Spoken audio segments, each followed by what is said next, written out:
کہتے سویرے سویرے آیا تو کہنے لگا حضور مجھے توبہ کرا دیں، آج کے بعد نہ جھوٹ بولوں گا، نہ حرام کھاؤں گا، نہ شراب پیوں گا۔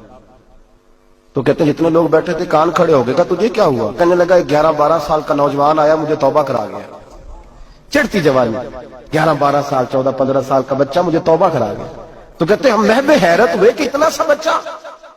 تو کہتے ہیں کسی نیک باپ کا بیٹا تھا، کسی پرہیزگار ماں کا بیٹا تھا، گھر میں تربیت ہوئی۔ اتنے بچے تو خانقاہ بھی نہیں جاتے، اتنے سے بچے تھوڑی کسی ادارے کے فارغ التحصیل ہوتے ہیں، کس مدرسے سے پڑھے ہوتے ہیں؟ کہتے ہیں چھوٹی سی عمر۔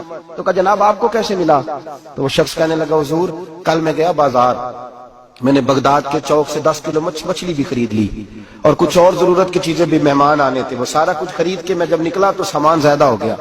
چوک میں مزدور بیٹھے ہوتے تھے، میں نے کہا بھئی میرے ساتھ فلاں محلے تک سامان پہنچانا ہے۔ وہ بچہ کہنے لگا چچا اگر میں چلوں تو، میں نے اس کو ایڈریس وغیرہ بتلایا تو 3 دینار مزدوری طے ہو گئی سامان گھر پہنچانے کی۔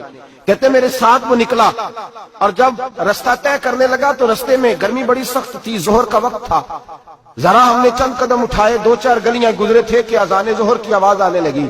تو کہتے ہیں بڑی منت کے انداز میں، بڑی گزارش کے انداز میں میری طرف دیکھا، عمر چھوٹی سی ہے، کہنے لگا چچا اگر اجازت مل جائے تو میں ظہر کی نماز پڑھ لوں۔ کہتے ہیں میں ایک جگہ پھٹے پہ بیٹھ گیا اور گپے کرنے لگا، سامان وہاں رکھا، میں نے کہا پڑھ لے نماز۔ کہتے ہیں بچہ نماز پڑھنے چلا گیا، باقی لوگ دیر سے آئے، وہ نماز پڑھ کے جلدی آ گیا۔ میں نے کہا بیٹے تو جلدی آ گیا ہے؟ کہنے لگا اس لیے جلدی آیا ہوں کہ آپ یہ نہ سمجھے یہ کام چور ہے، میں نے نفل چھوڑ دیے ہیں، فارغ ہو کے پڑھ لوں گا۔ کہتے ہیں سامان اٹھایا، رستے میں گرمی شدت کی تھی، اس کا پسینہ بہنے لگا، میں آگے بڑھا، میں نے کہا بیٹے سامان تھوڑی دیر کے لیے مجھے دے دو، گرمی زیادہ ہے۔ کہنے لگا چچا کسی کا تربیت یافتہ ہوں، کسی نے ٹریننگ دی ہے، کہا ماں باپ نے کہا تھا حرام لقمہ گھر نہ لانا، کہا بات کیا ہوئی؟ کہنے لگے میں آپ کو نہیں دے سکتا، اس لیے کہ 3 دینار مزدوری گھر پہنچانے کی طے کی ہے، اگر آپ اٹھائیں گے تو پھر میں پیسے پورے نہیں لوں گا۔ دامان نے توکل کی، یہ خوبی ہے کہ اس پر پیبند لگے ہوتے پر دھبے نہیں ہوتے، میں پھر مزدوری پوری نہیں لوں گا، پیسے کم لوں گا۔ کہتے ہیں میں محو حیرت ہو گیا، اس جوان کی بات نے میرے سارے وجود تھر تھر کبا ڈالا کہ اس دور میں اس قسم کے لوگ۔ کہتے ہیں گھر لے گیا اس کو، میں سامان رکھا، میں نے کہا تم یہاں ٹھہرو میں 3 دینار مزدوری لاتا ہوں۔ کہتے ہیں پیسے لینے گیا تو بیوی کو بتایا بڑا نیک ہے، بڑا پرہیزگار جوان ہے، کہنے لگی روٹی پکی ہوئی ہے، اسے تو دوپہر کا کھانا کھا لے۔ کہتے ہیں میں باہر گیا، 3 دینار تھمائے، میں نے کہا بیٹے ایک بات مانو گے؟ تو کہتے ہیں 3 دینار دے کے کہنے لگا اب تو آپ مالک ہو گئے، میں نے نمک کھا لیا ہے، اب تو ہر بات مانوں گا، اصلہ نال جے نیکی کریے نسلہ تاک نہیں بھول دے، میں اب ہر بات مانوں گا۔ تو میں نے کہا دوپہر کا کھانا کھا لو۔ کہتے ہیں اس کی گردن جھک گئی اور بڑے دھیمے لہجے میں کہنے لگا میں نہیں کھا سکتا، میں نے روزہ رکھا ہوا ہے، روزہ رکھا ہوا ہے، نفلی روزہ رکھا ہوا ہے۔ کہتے ہیں میں اور پریشان ہوا، میں نے فوری طور پہ سوال کیا کہ اب تو کدھر جائے گا؟ تو کہنے لگا اب میں کہیں نہیں جاؤں گا، میرے 1 دن کا خرچہ میرے ماں باپ نے جو ڈیوٹی لگائی ہے وہ 3 دینار ہے، پورا ہو گیا ہے، اب میں باقی جو وقت بچے گا یا قرآن پاک کی تلاوت کروں گا یا محمد عربی پہ درود و سلام پڑھوں گا، میں اب کوئی اور کام نہیں کروں گا۔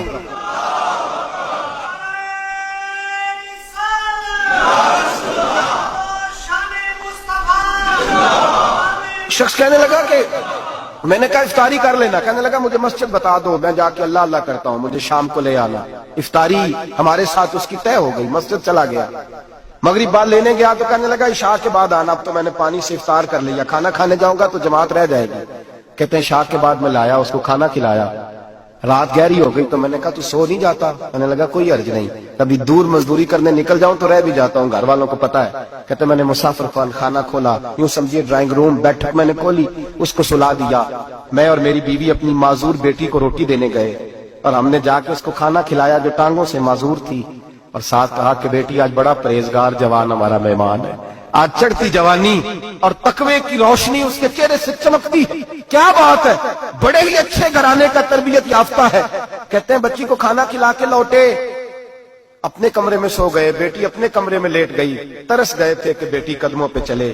تہجد کا وقت ہوا تو دروازے پہ دستک ہوئی، بڑی بے چینی کے ساتھ اٹھے میاں بیوی، کون ہے؟ بیٹی کی آواز آئی ابا جی دروازہ جلدی کھولیں۔ کہتے ہیں کلیجے پھٹنے لگے، ذہن بکھرنے لگے، سوچے ہیں کہ وہ 2-1 منٹ ہمارے اوپر پہاڑ بننے لگے، دروازہ کھولا تو وہ بیٹی جس کے لیے ترس گئے تھے کبھی چلے گی، وہ اپنی ٹانگوں پہ کھڑی ہے، کبھی دوڑ کے ادھر جاتی، کبھی دوڑ کے ادھر آتی،